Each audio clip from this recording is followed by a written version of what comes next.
In this tutorial, I'll show you how to add external dashboards to Notion. By the end, you'll know how to embed dashboards from platforms like Looker, Tableau, Power BI, and other supported services directly into your Notion pages. Open the dashboard you want to embed and locate the Share or Embed option. Copy the shareable link or embed URL for the dashboard.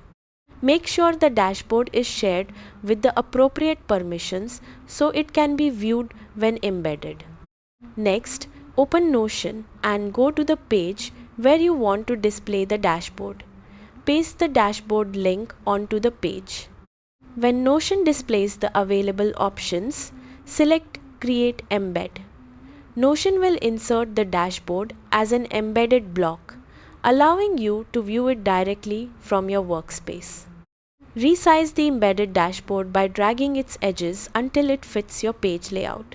If supported by the dashboard provider, you'll be able to interact with the embedded content without leaving Notion.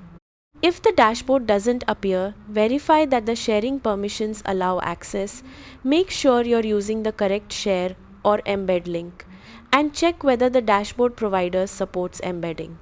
That's how to add external dashboards to Notion. Thanks for watching.